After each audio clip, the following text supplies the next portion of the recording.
నాకు number of films తీయాలనుంది, very small innovative cute films తీయాలనుంది. ఆ సైడ్ వెళ్తేనేమో 2-3 ఏళ్ళు వెళ్ళిపోతుంది నా లైఫ్లో. So I don't want to waste so much time in life అండి. సినిమా తీయటం అంటే ఇన్నోవేటివ్ స్క్రిప్ట్ తీయటంలో కిక్, కానీ ఆ స్టార్తో చేయటం అంటే అది దాంట్లో పెద్ద కిక్ ఏమనిపించట్లేదండి నాకు. ఏముంటుంది, సినిమానే కదా తీయటం. డిఫరెన్స్ అక్కడ స్టారే కదా sir, the process is the same కదా. Yeah of course process is same. కాకపోతే ఒక డైరెక్టర్కి ఒక స్టార్తో చేసినప్పుడు ఉండే ఆ గుర్తింపు కానీ ఏమీ లేదు sir. I don't want that గుర్తింపు సార్. నేను స్టార్టింగ్లోనే ఫిక్స్ అయిపోయాను సార్. నేను నా కెరియర్ స్టార్టింగ్లోనే ఫిక్స్ అయిపోయాను. ఇప్పుడు నేను సినిమా తీయాలంటే I want people to come to the film because నేను డైరెక్ట్ చేశాను కాబట్టి, నాట్ బికాస్ నేను ఒక స్టార్తో తీశాను, ఆ స్టార్ కోసం వచ్చారు నా సినిమా చూసారు. I don't want that. Even today I'm like that. నేను తీశాను కాబట్టి ఐ వాంట్, తక్కువ మంది అయి ఉండొచ్చు, బట్ నా కోసం రావాలి, నేను తీసిన సినిమాని చూడాలనేదే నా కోరిక. అంతేగాని నేను ఒక స్టార్తో తీశాను కాబట్టి I not in to that. అంటే ఎంటర్టైన్మెంట్ ఫిల్మ్స్ చేశారు, హారర్ అన్ని జానర్స్ చేశాం సార్. ఈవెన్ ఇందాక నేను అన్నట్టు అడల్ట్ కంటెంట్ అన్ని చేశారు. అంటే అల్లరి తర్వాత మీరు ఇమ్మీడియట్గా అబ్బాయిలు అమ్మాయిలు చేశారు. అమ్మాయిలు అబ్బాయిలు, అవును. అది ఎందుకో నాకు కొంచెం నచ్చలే అప్పుడు. Your personal opinion. అప్పుడు ఆ రోజు సినిమా చూసినప్పుడు కూడా ఎవరో ఆ డిస్ట్రిబ్యూటర్ ప్రొడ్యూసర్ ఎవరో వచ్చి ప్రింట్ కాస్ట్ కూడా రాశారండి. వాళ్ళ థియేటర్లోనే 95 రోజులు ఆడింది ఆ cinema. So it depends, it's your personal opinion. నా personal opinion. Super duper hit songs వాటికి మిలియన్స్ ఆఫ్ వ్యూస్ ఉంటాయి. అందులో కెరియర్స్ లాంచ్ అయినాయి. సోను సూద్ గారి ఫస్ట్ సినిమా అది. So you may discount the film. మీకు పర్సనల్గా నచ్చి ఉండకపోవచ్చు, బట్ చాలా మందికి అది కల్ట్ ఫిల్మ్ కదా అది.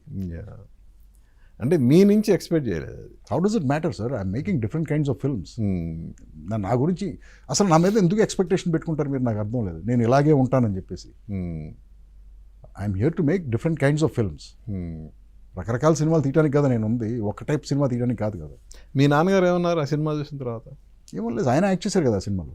యాక్ట్ చేశారు ఆయన, అంటే ఆయన క్యారెక్టర్ అంతవరకు చేసుకుంటూ వెళ్ళొచ్చు, ఫుల్ సబ్జెక్ట్ తెలియకపోవచ్చు కదా. వన్స్ ఆ సినిమా మొత్తం చూసిన తర్వాత ఆయన ఏమీ అనలేదు సార్. ఆయన ఏమీ అనలేదు. ఆయన అది చెప్పేది. ఇప్పుడు మీరు అన్నట్టు ఆయన నాకు అనసూయ రిలీజ్ అయ్యే రోజు ఫోన్ చేసి సెకండ్ హాఫ్లో చాలా లాగ్ ఉందన్నాడు. ఆ సెకండ్ హాఫే ప్రాణం ఆ సినిమాకి. It's a personal opinion. So మనం we respect your personal opinion, but we are not concerned about it. ఎందుకంటే ఆడిటోరియంది కదా ఫైనల్ ఒపీనియన్, ఆడిటోరియం రెస్పాన్స్ కదా అది. ఆడిటోరియం రెస్పాన్స్ మీరు చూసారు అమ్మాయిలు అబ్బాయిలకి ఎలా ఉంటుందో అసలు వాళ్ళకి టీవీలో వచ్చినా కూడా. ఆ యంగ్ పీపుల్కి ఆ కనెక్ట్ చిన్న చిన్న ఊళ్ళల్లో, ఏది ఈస్ట్ గోదావరి వెస్ట్ గోదావరి లాంటి స్మాల్ టౌన్స్లో, సింగిల్ స్క్రీన్ టౌన్స్లో కూడా 25 రోజులు 30 రోజులు ఆడిన సినిమా అది. I'm very happy with all the films. I mean I stand behind ప్రతి సినిమా వెనకాల నేను నిలబడతాను సార్. మీకు ఏమన్నా ఆ సెంటిమెంట్ ఏమన్నా ఉందా? ఎక్కువ మీరు చేసిన సినిమా కాదు అనిపించేది స్టార్టింగ్లో నాకు కూడా. అనే థాట్తోనే స్టార్ట్ అయ్యేది. ఎక్కడో టైటిల్ దొరికేది. ఇప్పుడు ఇది చూడండి రేజర్ అని పెట్టాం, చేసాం, నువ్వు ఇలా చేసాం. మెజారిటీ ఫిల్మ్స్ చాలా వరకు ఆలో వచ్చినాయి. అది అంటే విశ్వనాథ్ గారికి ఒక ఎస్తో ఎలాగనో అలా మీకు ఏమన్నా? అలాగేం లేదు సార్, అలాగేం లేదు.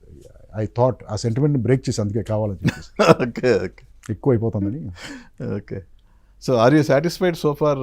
అంటే మీ కెరీర్ మొత్తం sir, people get what they deserve in life అనేది నేను ఐ బిలీవ్ ఇట్.